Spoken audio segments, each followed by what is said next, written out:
بسم الله الرحمن الرحيم. تبارك الذي بيده الملك تبارك الذي بيده الملك تبارك الذي بيده الملك وهو على كل شيء قدير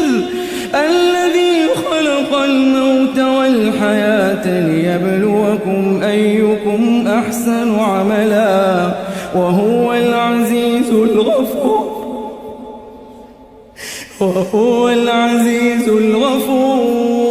وهو العزيز الغفور الذي خلق 7 سماوات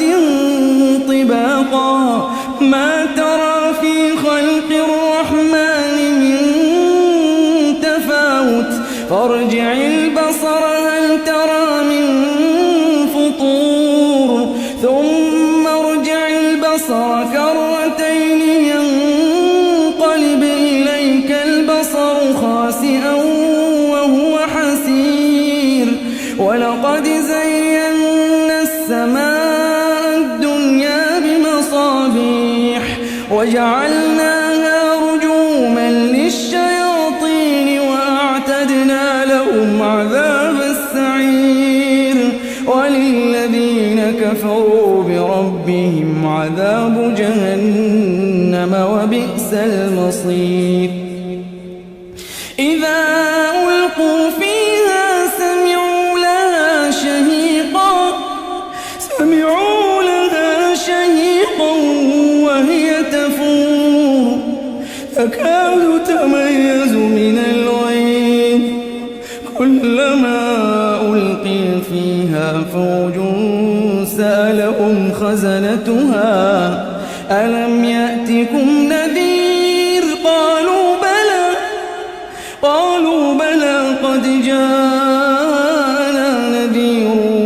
فكذبنا وقلنا ما نزل الله من شيء إن أنتم إلا في ضلال كبير وقالوا لو كنا نسمع أو نعقل ما كنا في أصحاب السعير فاعترفوا بذنبهم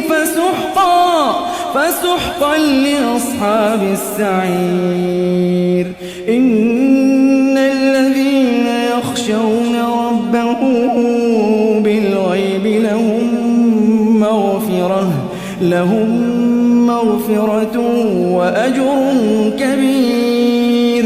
وأسروا قولكم أو اجهروا به إنه عليم بذات الصدور ألا يعلم من خلق وهو اللطيف الخبير هو الذي جعل لكم الأرض ذلولا فامشوا في مناكبها وكلوا من رزقه وإليه النشور أأمنتم من في السماء أن يخسف بكم الأرض فإذا هي تمور أم أمنتم من في السماء أن يرسل عليكم حاصبا فستعلمون كيف نذير ولقد كذب الذين من قبلهم فكيف كان نكير أولم يروا إلى الطير فوقهم صافات ويقبضن ما يمسكهن إلا الرحمن إنه بكل شيء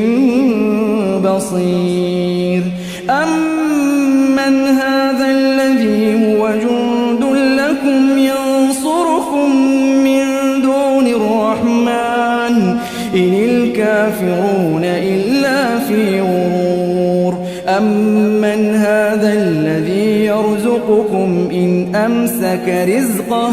بل لجوا في عتو ونفور أفمن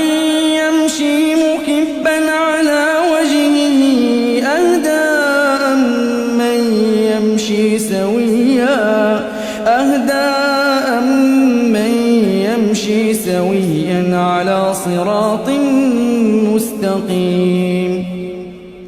قل هو الذي أنشأكم وجعل لكم السمع والأبصار والأفئدة قليلا ما تشكرون قل هو الذي ذراكم في الأرض وإليه تحشرون ويقولون متى هذا الوعد إن كنتم صادقين قل إنما العلم عند الله وإنما أنا نذير مبين فلما رأوه زلفة سيئت وجوه الذين كفروا وقيل هذا الذي كنتم به تدعون قل أرأيتم إن أهلكني الله ومن معي أو رحمنا فمن يجير الكافرين من عذاب أليم قل هو الرحمن آمنا به وعليه توكلنا فستعلمون من هو في ضلال مبين قل أرأيتم إن أصبح ماؤكم غورا فمن يأتيكم